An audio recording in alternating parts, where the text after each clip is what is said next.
Thanks very much, David, and thank you for making what I do sound a lot more impressive than it actually is.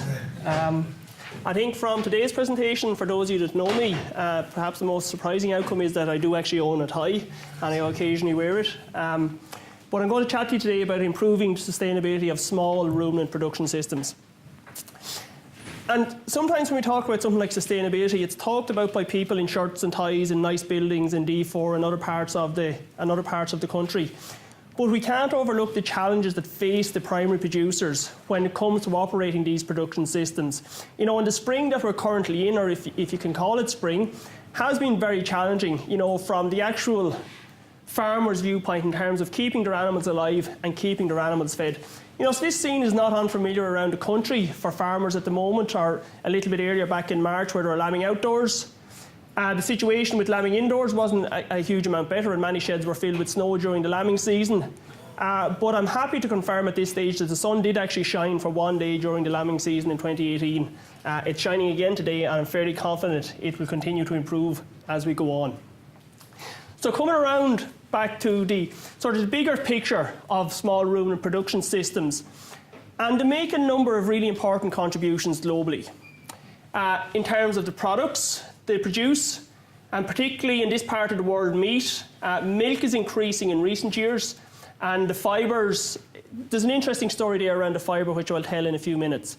Then we have a range of byproducts such as manures and fuels, indirect benefits such as weed control, and a whole range of intangible benefits from small ruminant production systems in the area of social contributions, religious contributions, sporting and recreational activities. So there's a whole wide range of activities that these small ruminant production systems actually contribute to. If we take it a little bit closer to home, and a picture from Carlingford in County Louth by a recent graduate from animal science here, we see right across the developed world over the last 15 or 20 years, there has been a move towards small ruminant production systems, and sheep production systems in particular, to be pushed to more marginal land areas, as other enterprises have proved more profitable on the higher quality land. That's not to say there's any less value in these production systems. And indeed, these production systems do offer a huge number of public good type benefits or associated benefits from the actual production enterprise. And really important contributions like protecting carbon stocks in soils and vegetation, maintaining access routes for the various other activities that take place on these parts of our landscape, reducing the risk of flooding, maintaining local employment opportunities in areas where there's quite often limited employment, it's either agriculture or tourism, maintaining habitats and thus supporting the wildlife species that exist in those habitats, maintaining the land for future generations. And we've had some really interesting examples of what happens when we remove animals from these landscapes on our own island in the last 15 to 20 years. And the landscape has been dramatically changed from that approach. Obviously, there's food production as well taking place. And if you ask the farmers involved, many would say that their primary role is in food production, which it is. They contribute to supporting rural economy, maintaining landscape for tourism, maintaining cultural heritage, preventing and controlling wildfires, and improving water quality. And I more or less ran out of space on the slide at this stage, so I'll stop putting on examples, but there are a whole range of these public good type aspects involved in our sheep production systems and our small ruminant production systems. So it's obviously important that we maintain these systems and ensure they're sustainable as we progress over the next 10 to 15 years. I mentioned wool earlier.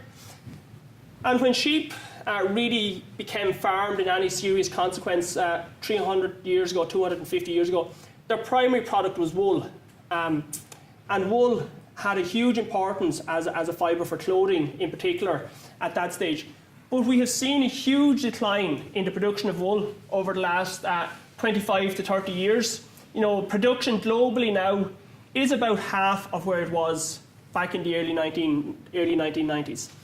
And that's due to the advent of synthetic fibres that are seen as being more promising and more beneficial in terms of clothing and carpeting, etc. And that's had a big impact on the profitability of wool production. If you go back 100 years ago, the South Island in New Zealand its development was fueled by the proceeds of wool sales.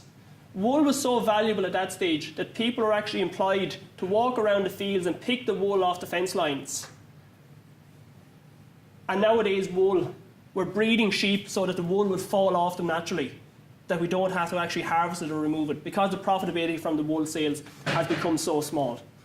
So if we take the example of 700 sheep, and was recently quoted by the wool organisation in UK, and the exact name escapes me at the moment, 100 years ago, the profits from shearing 700 sheep, or the profits from the wool sales of 700 sheep, would have bought you a house. 50 years ago, the profits from wool sales of the same 700 sheep would have bought you a car. It wasn't compulsory that it was a pink Fiat, but just when I saw the picture I said I wanted to put it in.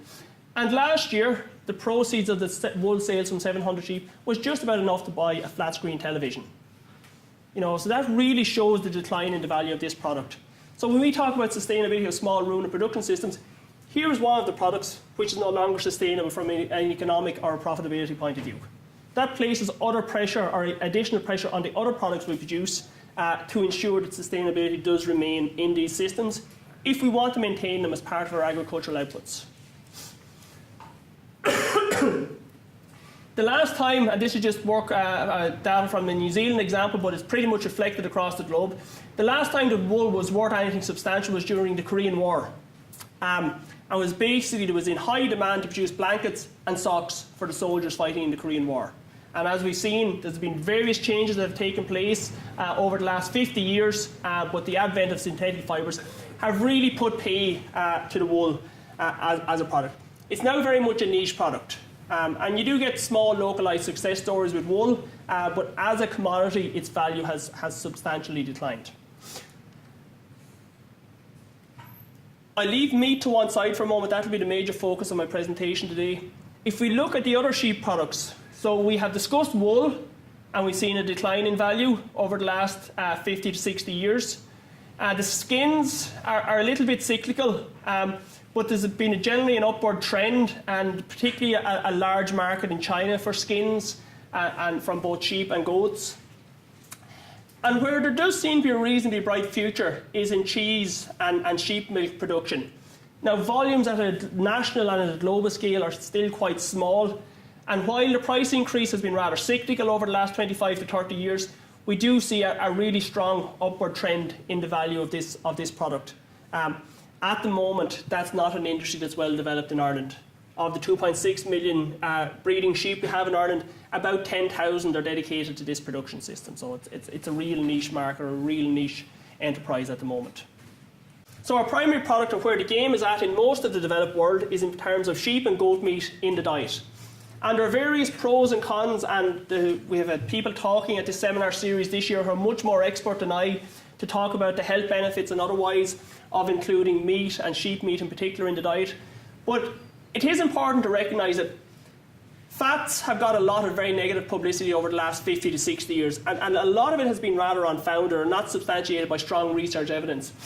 And you might see it's a bit of an oxymoron to talk about high quality fat, but red meat and sheep meat is a high quality fat source. It's a high quality protein source.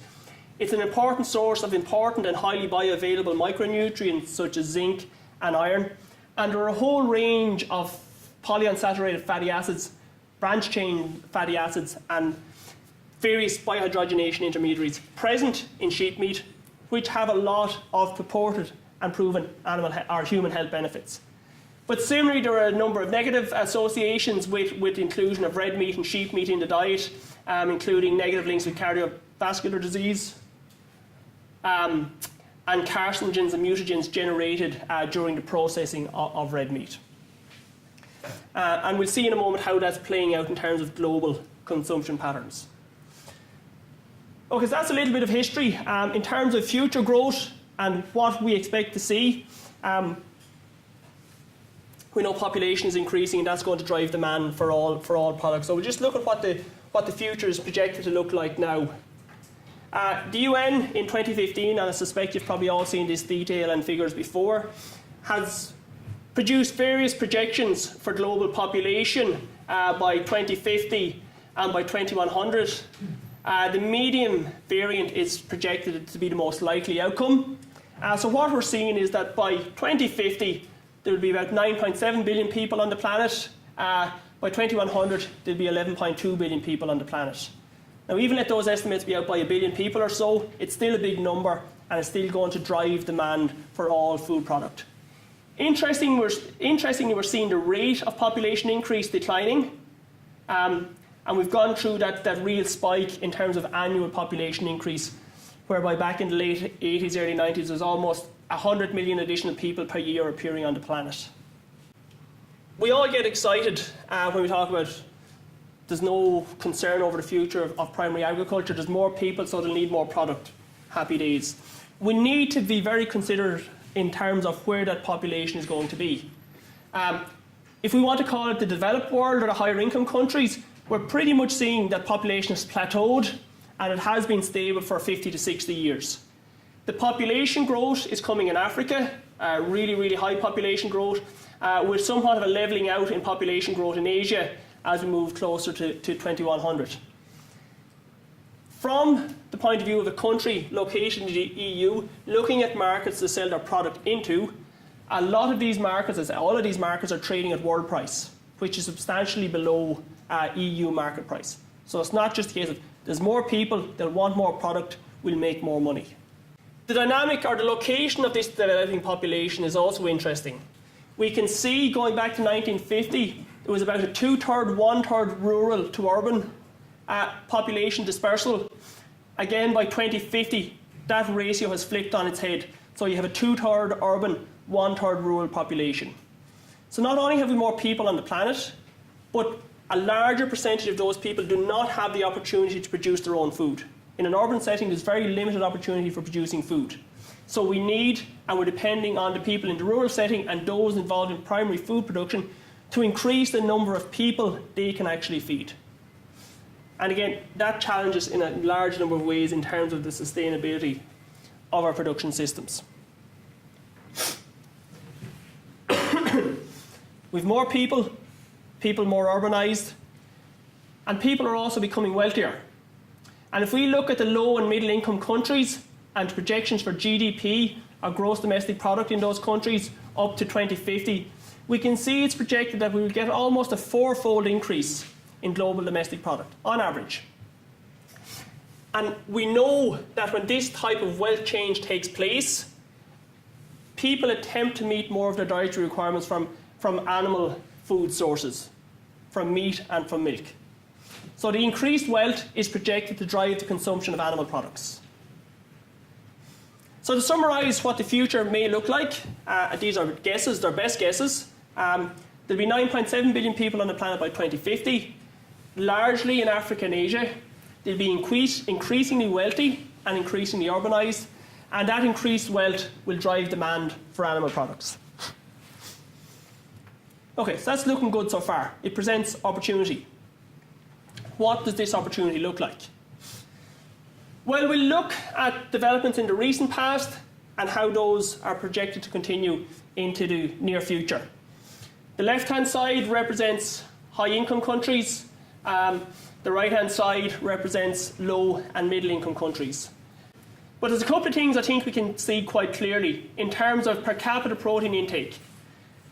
As you would expect, developed countries have a much higher per capita protein intake than developing countries, or low and middle income countries, and a greater proportion of that protein intake is coming from animal products, this kind of greeny bar or greeny portion of the graph in the centre.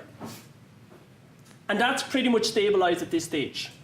The consumption of animal products as a percentage of total protein intake has pretty much reached its plateau in developed countries. We see a different scenario in the low and middle income or the developing countries. Firstly, there's a much lower protein intake, and a much lower percentage of that protein intake comes from products of animal origin. But it is projected to increase. So this green area is getting wider as we travel forward to 2050. And that's where demand for animal product and animal protein sources is coming from over the next 25 to 30 years. At the moment, and we're here talking about small ruminant production, mutton and goat are ranked number 4 in terms of the meat sources that are consumed by people. So currently there's about 40 kilograms of meat per annum, or per capita per person being consumed. And of that 40 kilograms, about 2.5 kilograms is coming from small ruminants. If we look at the changes over the last 50 to 60 years, we see there's been a huge growth in poultry consumption, a pretty large growth in pig meat. And on an absolute basis, beef and mutton have been actually quite stable over the last 60 years. But in relative terms, their contribution to total protein intake or total meat intake has declined as the white meat sources have increased in popularity and in terms of their consumption. The reason for the low and the reason for the stable consumption of sheep and goat meat is often quoted to come from it being an expensive product. And I don't really buy into that to a huge extent. The biggest decline we saw in meat consumption in this country came through the years of the Celtic Tiger. And you wouldn't have associated that with being a time of shortage in terms of disposable income or luxury spend. But we saw our consumption reduced by 70%. If we look at how sheep meat prices here in the green and their evolution over the last 10 to 15 years compared to total meat in the black line or any of the other meat sources, sheep meat or ovine meat products, they're not way out of sync with these other meat sources. So we can't say with any degree of reliability that it's absolutely linked to cost. And I think it's much more to do with availability at the global level, and I'll expand on that in a moment. In terms of the populations we have to produce this product, and numbers have undergone a little bit of change, and we see shifts between the contribution of sheep and goat, but there's about 1.3 billion sheep on the planet, about 1.15 billion goats on the planet. You know, their estimates, any of us involved in sheep farming know it's difficult to count sheep in big numbers, and if you're able to count them, you probably don't have enough of them anyway. So we need to be a little bit, there's a little bit of error in those numbers. These 1.3 million sheep, 1.3 billion sheep, 1.1 billion goats, they result into production of about 14.5 million tonnes of meat per annum. And again, this ranks way behind the other three primary animal meat sources. Poultry, pig meat, as you would expect, given their increase in consumption, their increase in production has been extraordinary over the last 50 to 60 years, and there are a number of other small contributors. I do wonder sometimes what appears under the other meat bracket here, when many of the major meat producers are included already, but that's a discussion for another day. I mentioned availability and trade and global availability. What we see with sheep production and goat production, it's very much concentrated, if you forgive the terminology, in the Western Hemisphere. China and India in particular would be really large producers. China dominates global small ruminant statistics. They account for about a quarter of production, consumption and imports. Australia and New Zealand will be the two major exporters globally. And many of the other countries that have quite small levels of production in terms of the tonnes of sheep meat they would produce in a year. Actually, Ireland up here, I don't know why I pointed that out, you all know where Ireland is. Ireland is ranked number 4 globally in terms of the largest sheep meat exporters. So Australia and New Zealand are number 1 and 2, the UK is number 3, and Ireland is number 4, despite the fact that we only have 2.5 million of the 1.3 billion sheep on the planet. We're the 4th largest exporter of sheep meat globally. About 6 to 7% of sheep meat production is traded in any given year. And the reason for this is that the vast majority of sheep meat production occurs in developing countries, and in those countries that sheep meat and goat meat is consumed domestically, so it never becomes available for international trade. And if we look at how this has evolved again over the last 50 to 60 years, and all other meat sources, the pigs, the poultry and the beef, we've seen quite substantial growth in terms of the volumes of meat traded internationally. Sheep meat, goat meat have been really stable. In the region, about 1.4 million tonnes, slightly less than 1.4 million tonnes being traded internationally, about 8% of the total production. And going back to the reason why consumption is low, I think that speaks to that in some aspects, the lack of availability on the international market. With increasing demand, we're expecting to see increased production, up to around 17.5 million tonnes, but the increase in exports is going to be quite modest. So going from about 1.4 million tonnes, up to about 1.5 million tonnes. So again, just reinforcing the point that this extra production is being consumed in the countries where it's produced, which is in developing countries. So if we look at the breakdown of where this extra meat is going to be produced, about 95% of it is coming in developing countries and very, very small quantities being produced in developed countries. So that's it for a country like Ireland. We're expecting to see very little output increase. UK, Australia, New Zealand. There's expected to be very little output increase in those major exporters over the next 10 to 15 years. And again, if we look at the global trade in sheep meat, and once again, it tends to be concentrated in the Western Hemisphere. Australia selling into China in a big way, a lot of live exports going into the Middle East. New Zealand have really shifted their focus to China in the last 5 or 6 years, while still being a major contributor to EU sheep meat imports. We talk about the EU as a single trading bloc in this particular graphic, and the EU is about 80% self-sufficient in sheep meat. So from an Irish point of view, that's really good. We have a lot of product to sell, and we have a market right on our doorstep, which is a high-priced market looking for that product. So to summarise the global situation then, we've about 1.2 billion sheep, about 14.5 million tonnes of sheep meat produced per year. About 7 to 8% of this sheep meat is traded. Global consumption of sheep meat is about 2.5 kilos on average. Irish figures are actually quite similar to that at the moment, which is about 6 to 7% of sheep meat consumption. Wool is a byproduct now, but there's about 1.2 million tonnes of wool produced per year. It accounts for less than 2% of the textile market. And the sheep milk situation is increasing. It's about 78 million litres of sheep milk produced per year. And in New Zealand in particular, there's been a huge shift towards sheep milk production in the last 4 or 5 years. Okay, so more people, more money want more meat. Opportunity. What are the challenges in meeting that opportunity? When we start to look at efficiency metrics, this is where red meat starts to really get hammered.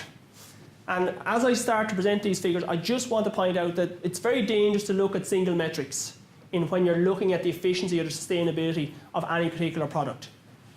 But now I'm going to look at single metrics for the next 5 minutes. If we look at the kilos of feed per kilo of meat or dairy product required, so how much feed do you need to give an animal to produce 1 kilo of product? For lamb and mutton, we require 15 kilos of feed per 1 kilo of product. For whole milk, we provide 0.7 kilos of feed per 1 kilo of product. For eggs, 2.3 kilos of feed per 1 kilo of product. You see, it's a huge benefit in your production systems if you don't have to kill your animals to harvest the product. Milk and eggs, cows and chickens will produce those on a daily basis. Where we are slaughtering animals for our product, we see a lot of feed is required per kg of product. Protein efficiency, again, the red meats come out quite poor in this metric or in this comparison. Essentially what this graph is representing is of the protein consumed by the animal, what percentage of that protein is actually harvested in product. For our eggs, quite a good number in terms of protein efficiency of 25%. Milk pretty good as well, but down here to mutton, lamb, about 6% being captured in the product. Beef less, in around 4%. And the same data exists for energy efficiencies. The only difference here is that milk and eggs have switched their place in the graph. But again, our red meats and our lamb and mutton are really not looking very well in this particular comparison. And the big stick that's used to beat red meat production at the moment is carbon footprinting or greenhouse gas emissions per gram of protein or per calorie. This metric just happens to look at protein. And you know, it's 7 to 8 times higher than its closest competitor, you know, in terms of the carbon footprint of these particular production systems. Probably around about now you're starting to ask, why in God's name did he ask this fella to talk about sustainability of small ruminant production systems, because he keeps telling us they're so bad. What all these metrics ignore is the type of food that our ruminants consume, is the contribution that ruminants make to meat production, to protein production. And if we start to dig into these numbers in a little bit more detail, we can see that there's a lot of variation and a lot of opportunity existing within these production systems. So just to orientate you to this graph, in case there's a couple not familiar, this black line through the middle of the box represents the average. A completely useless metric, by the way, but we like to talk about them. The box represents the range that captures 50% of production, and the tails represents the range that captures 80% of production. Okay, we start to look at our small ruminant systems here. we can see that we have some small ruminant meat production systems which equate quite well to our cattle milk production systems. Our small ruminant milk production system compare very well to our cattle, our dairy production systems, and they're starting to come close to some of our pork systems. So there is a lot of opportunity to improve these metrics for small ruminant production. Some work carried out by Donald O'Brien and Chagas quite recently has also shown how we actually conduct this analysis is really, really important. So Donald compared the carbon footprint of lowland farms here in blue and of hill farms here in red. And in one set of analysis, he excluded carbon sequestration in the soils that these sheep are farmed on. And in the second analysis, he included the carbon sequestration in his calculations. And you can see by simply doing that, your carbon footprint is reduced by almost 50% for hill sheep farms. So there's a lot of untold messages coming from behind these averages.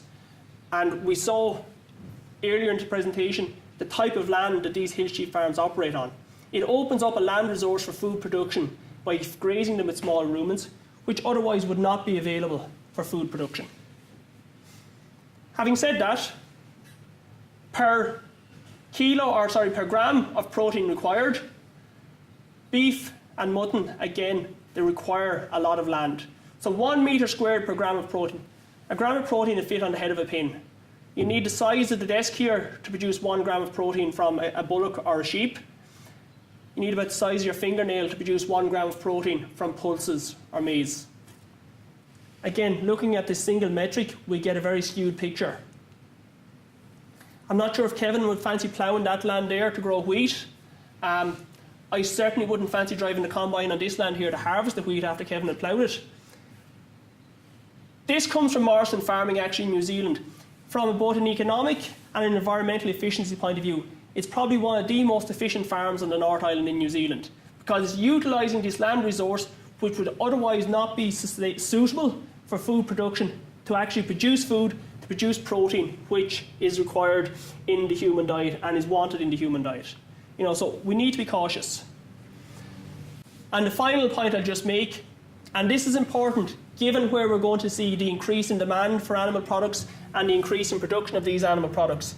Some work carried out in Asia would show that when we compare the quantity of human edible protein consumed by an animal system to the quantity of human edible protein produced by that animal system, our small rumen production systems come out really, really well. Now, I knew if I searched for long enough, I'd find a table where the sheep looked good. So for 1 gram of human edible protein consumed, sheep will produce 25 grams of human edible protein. Some of our intensive monogastric systems actually destroy human edible protein into production. So for 1 gram of human edible protein they consume, they only produce 0.8 of a gram of human edible protein at the end of that chain. So after kicking small ruminant systems for the last 5 minutes, this reflects back to the type of land, the type of feed that those systems actually utilise. So to summarise, in relation to the challenges, single metric comparisons are fraught with danger.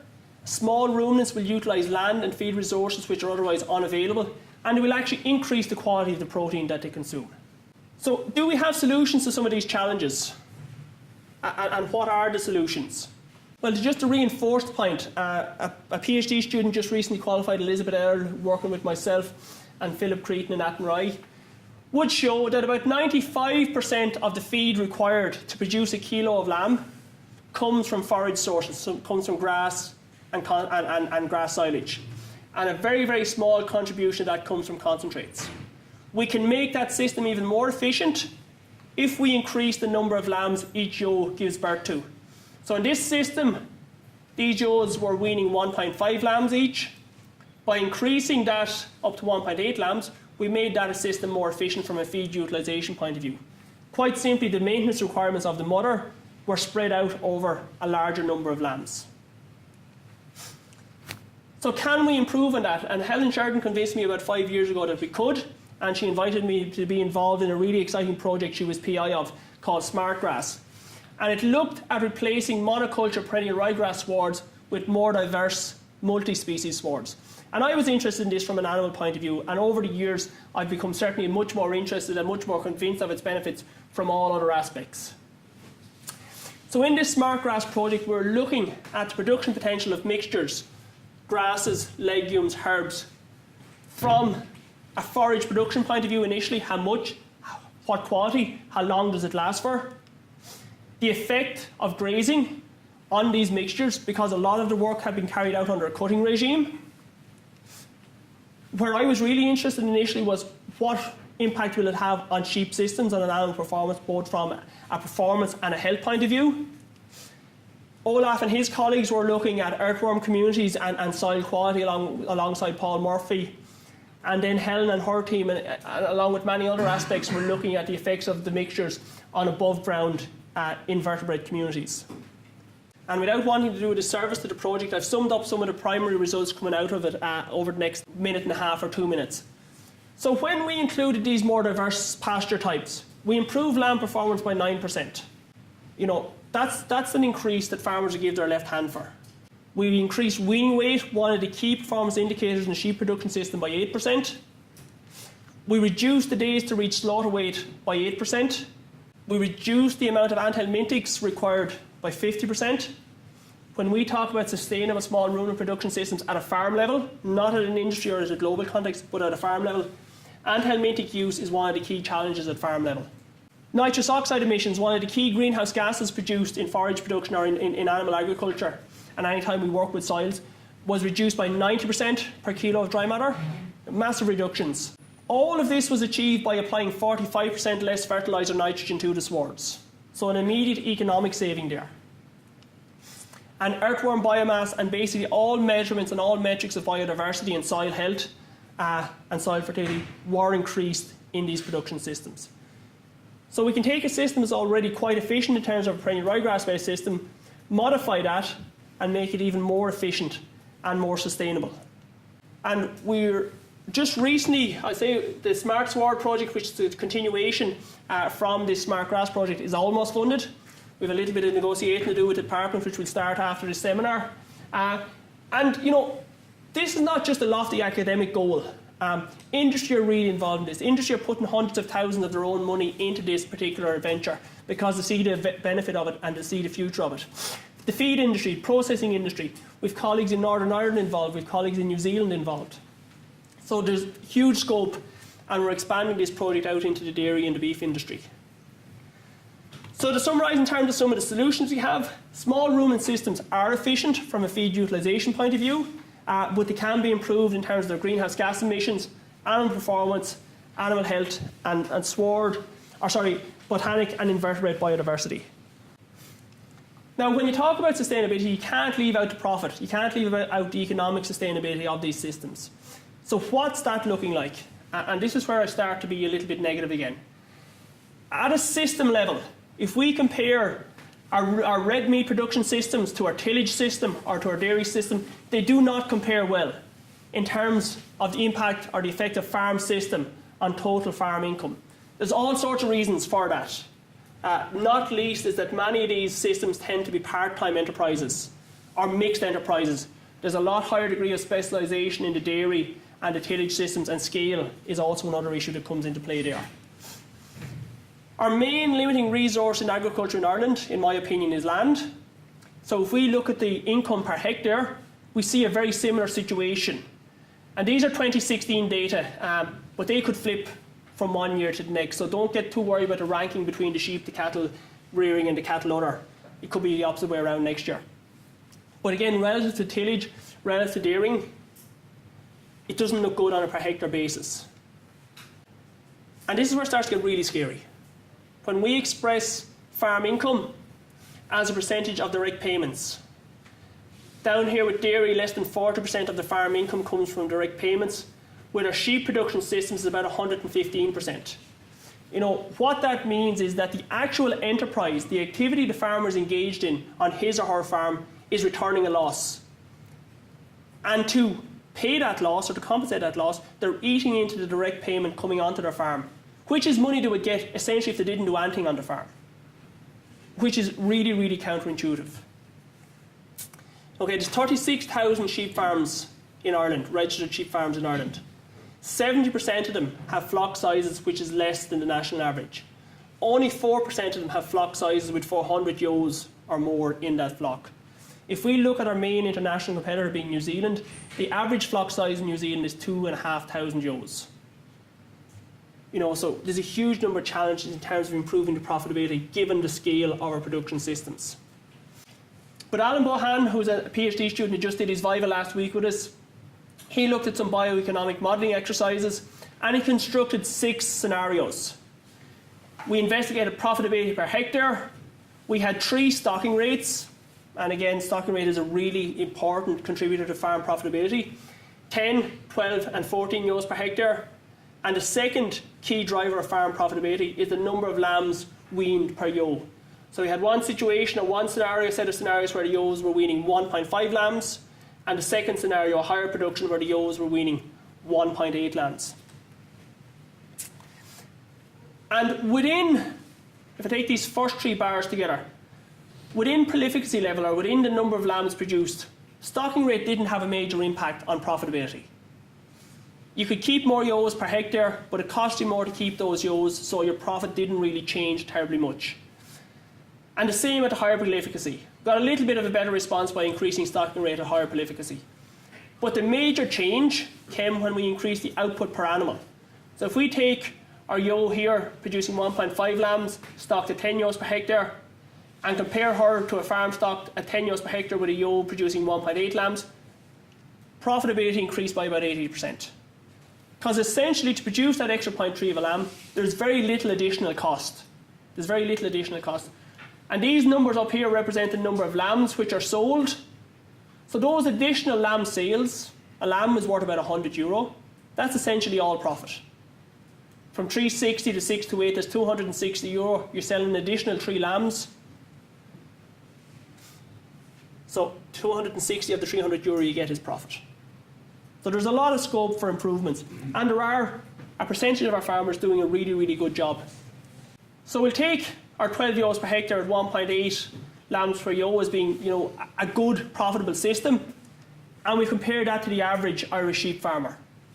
The average Irish sheep farmer stocked at 6.55 ewes per hectare, about half of our stocking rate, and producing 1.4 lambs per ewe.